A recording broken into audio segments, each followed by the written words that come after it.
उसने कहा खाली हम लोग बदमाशों का थोड़ी डोजियर बनाए हैं, जो न्यायिक सेवा में लोग हैं इनका भी हम लोगों ने डोजियर बना लिया है। हमने उससे पूछा कि क्या कह रहे हैं आप? कहा सब पूछ लिया गया है कि श्रीमान जी आपका नाम क्या है, आप कै भाई हो, आपके पिता का नाम क्या है, आपके कैठो बेटा है, कैठो बेटी है, दामाद कहाँ है, क्या करता है, कब आप सर्विस में आए, कब मजिस्ट्रेट रहे, कब आप एडिशनल जज बन गए, और इतने साल का इतने हजार रुपए से इतना, इतने साल का इतना हजार रुपए से इतना, और बंबई में दामाद को जो फ्लैट दिया है वो 6 करोड़ रुपए का है, और जीवन भर के तनख्वाह की कमाई आपकी लाखों में ही नहीं है। कोर्ट से आपको भी तो इंसाफ मिला अपने मामले में? मिला, लेकिन हम जो बता रहे हैं एक ऑफिसर नहीं, पुलिस के ही एक ऑफिसर ने बताया कि हम लोगों ने इन लोगों को ठीक से ठीक कर दिया है।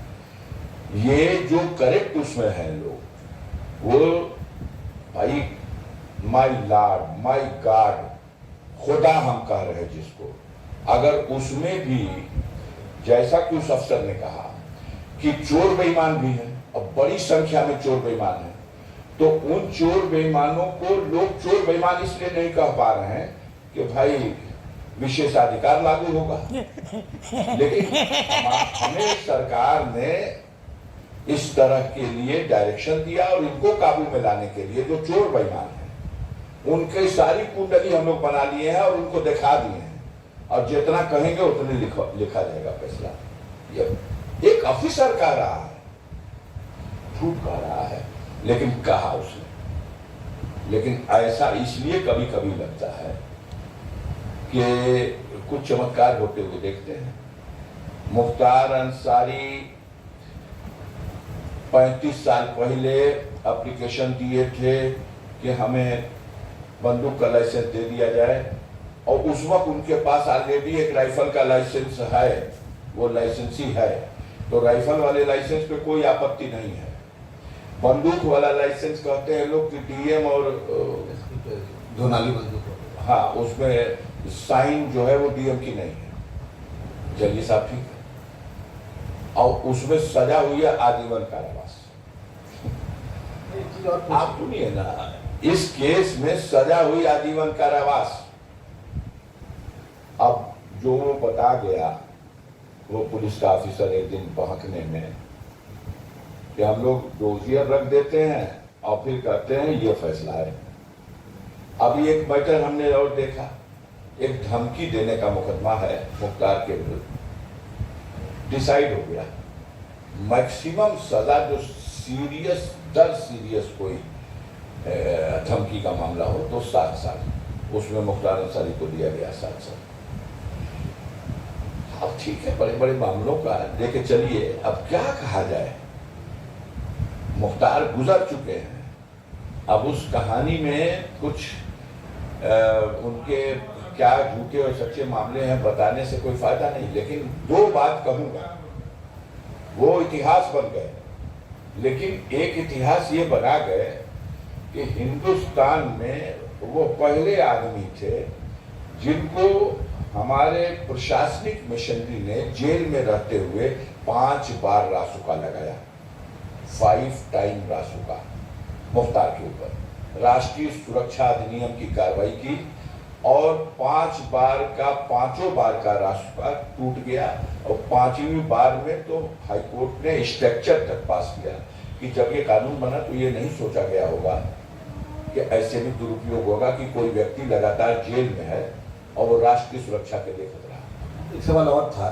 जो बहुत लोग जानना चाहते हैं कि आप चूंकि परिवार के मतलब वैसे सेवतुल्ला अंसारी सबसे बड़े हुए, ये जो मुख्तार अंसारी की पत्नी है, क्या वो सरेंडर नहीं कर सकती लॉ के सामने? यह हमारी सलाह है उनको, हम आपके माध्यम से भी उनसे रिक्वेस्ट सलाह करेंगे कि उनको मतलब करना चाहिए, हम आप सरेंडर करें और फेस करें। कानून में तमाम रास्ते और गुंजाइशें बनी हुई हैं, उनके ऊपर कोई कत्ल का मामला मुकदमा नहीं है, उनके ऊपर मामला ये है कि मुख्तार अंसारी ने फर्में बनाई अवैध अपनी पत्नी के नाम से, उसने ये किया वो किया, यही सब चीज़ें हैं। तो ये सब तो मनी लॉन्ड्रिंग का मामला है। आप जब वही नहीं रहे, ये मुझे मालूम है, मैंने उनके वकील से एक दो बार इसके बारे में जब बात की थी तो उन्होंने कहा था कि भैया कानून में बड़े रास्ते हैं, हम एंटीसिपेटरी बेल की कोशिश कर रहे हैं कि उनकी एंटीसिपेटरी बेल हो जाए, और अगर नहीं होगा तो फिर हाजिर होकर के जाके जेल जाकर के हम बेल कराएंगे, और बेल होगी तो हम तो सलाह देंगे कि उनको हाजिर होना चाहिए, बेल कराना चाहिए। एक बेटा भी उनका जेल में है, हाँ। बहू उसकी जेल काट के आई है, बहू के पास साल भर से भी कम उम्र का बेटा था। आरोप यह था कि वो जेल में आई थी अब्बास से मिलने, और जेल अधिकारियों की मिली भगत से वो अलग कमरे में उससे मिलती थी। एक तरफ उनकी सबकी मिली भगत, दूसरी तरफ उसकी नीयत। Get the most number of TV channels. Only with Tata Play. अब मुकदमे में जितने गवाह हैं सबको डरा धमका दे। ये आरोप तो किसी हिंदी की फिल्म से भी घटिया लगता है। किसी भी व्यक्ति को अगर वो जेल में है तो उसकी माँ, उसकी बहन, उसकी पत्नी उससे मिलने जाती है। आप ये कह सकते हो कि वो परमिशन का कागज नहीं था, जेल के अंदर चली गई थी, तो मुकदमा परमिशन लिए बगैर जेल में मिलने जाने का है बस। लेकिन उसको आपने बता दिया ऐसा जैसे मालूम रहा कि रासुका तक लगा उसमें। एक ड्राइवर उसका बंद हुआ, वो ड्राइवर कहता भैया आप तो गाड़ी में थे, बाबू मेरे पास था, वो मिलने गई थी, और उनको अभी बैठाया गया था कि अभी रुकिए, जब सबकी मिलाई खुलेगी तब मिलाएंगे। और इतने में, और शुक्रवार का दिन था, वो चाहती थी कि 12:30 बजे से पहले मिल के हम लौट जाए ताकि शुक्रवार की नमाज घर पे पढ़ जाए। तो वो इसलिए पहले गई, और जेल की ये अथॉरिटी, पूरा अधिकार है सुप्रिंटेंडेंट को किसी को भी मिलवाने का। एप्लीकेशन लेके मिलवाए, फार्म भरवा के मिलवाए, या ऐसे बैठ के मिलवाए, बैरिक में भेज के मिलवा दे, चटाई पे बैठा के मिलवा दे, अपने ऑफिस में चाय पिला के मिलवा दे, होता है और करते हैं, रोज करते हैं लोग। सवाल था अफजाल अंसारी कि ये सारी जो परेशानियां हैं ये है, कई बार क्या होता है ना कि आदमी अपने हेड ऑफ, आप इतने बार के सांसद रहे, चलिए प्रधानमंत्री से मिलके उनसे अपनी बात कह लेते हैं, या यूपी के सीएम से मिलकर अपनी बात कह लेते हैं, ऐसा कभी ख्याल अफजाल अंसारी के जहन में आया? नहीं आया, अमल भी किया। मैं प्रधानमंत्री जी से समय मांगा, हमको उन्होंने समय दिया, हम उनसे 1 to 1 मिलकर के बैठ के बात भी की है।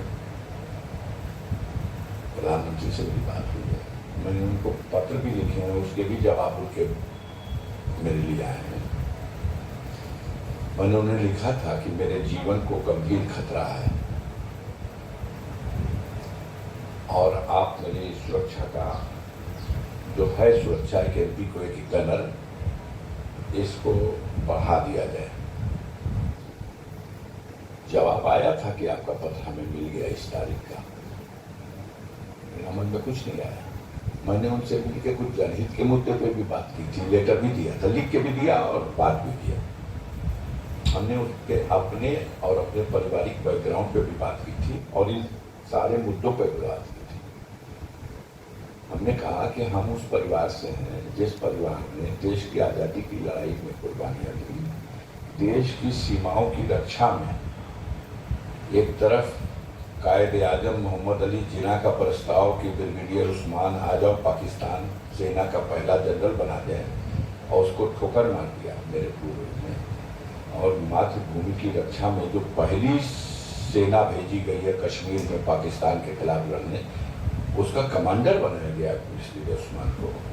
वो लड़े हैं, शहीद है, देश की सेना और देश आज भी गर्व करता है अपने उस बहादुर साथी के ऊपर। मरणोपरांत उनकी वीरता के लिए उन्हें महावीर चक्र मिला। वो ब्रिगेडियर उस्मान जिस पे पाकिस्तान ने 50,000 रुपए का इनाम सन 47 में घोषित किया था। आप तो अभी कह रहे थे कि लोग आपको भी माफिया कहने लगे, एक वो दौर है कि ये दौर, हाँ? आपके बारे में भी माफिया लोग कहने लगे हैं, ऐसा आपने अभी हमसे बातचीत में कह रहे? मैंने ये कहा कि जब ये लोग कहते हैं तो आम आदमी तो जानता है ना, हिंदुस्तान में या विश्व में कोई ऐसा माफिया बता दीजिए जो 2012 की गाड़ी में आज भी चलता हूँ, सन 2012 मॉडल की गाड़ी में। प्रधान बहुत मुश्किल से खोजने पे मिलेगा जो 5 साल पुरानी गाड़ी में घूमे। और मैं संसद सदस्य हूँ, 12 साल पुरानी गाड़ी है, छिप नहीं ले सकता। उसी में घूमता हूँ और सारी दुनिया देखती है, अकेले गाड़ी से घूमता हूँ। तो ये कह लेना और बात है, आप आए हैं मेरे घर दरवाजे को घूम लीजिए, ये छत इतनी बड़ी दिखाई देगी।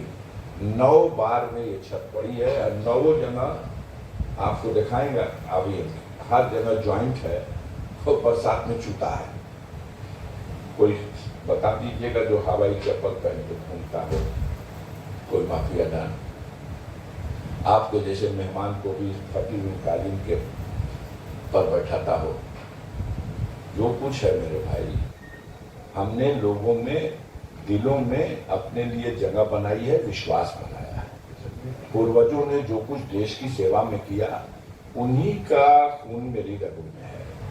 मैंने उससे आपकी बात अधूरी रह गई। मैंने उनसे मोदी जी से ये बात कहा था कि चूंकि हम ब्रिगेडियर उस्मान के वंशज हैं, तो जो कट्टरपंथी हैं, जो पाकिस्तान परस्त लोग हैं, वो हमको गाली बकते हैं कि ये खंजीर का बच्चा है। और खंजीर शब्द जो है आपको नहीं समझ में आएगा, ये किसी मुसलमान के लिए सबसे गंदी गाली है। सुअर को कहते हैं खंजीर। तो हम ब्रिगेडियर उस्मान के वंशज हैं, इसलिए एक तरफ कट्टरपंथियों की निगाह में मैं खंजीर की औलाद हूं, और अब आपकी निगाह में तमाम जो चीजें आपको बताई नहीं होगी, आपसे क्या छुपा है। दुनिया के हर तंत्र आपके पास है, हर एजेंसी आपके पास है। आप जांच करा लीजिए मेरे बारे में कुछ भी। भैया 62 घंटा मुझसे पूछताछ किया है ईडी ने, 62 घंटा। इस घर में 13 घंटा तलाशी किया है, एक एक तिनका अलग करके, और एक तिनका भी नाजायज नहीं मिला। नहीं तो इच्छा तो सबकी थी कि मैं भी ईडी के शिकंजे में हूं, मेरी गर्दन ईडी के शिकंजे में हो। लेकिन 1.5 साल हो गया, अब ईडी नहीं बुलाती, भूल गई अब जाल अंसारी भी कोई था। 2000 का वक्त हो रहा है, आपने हम इतना वक्त दिया, बहुत बहुत शुक्रिया आपका। मुख्तार अंसारी को सुपुर्द खाक कर दिया गया है। इसी बीच एक पोस्टमार्टम रिपोर्ट भी आई है, जिसमें यह बताया गया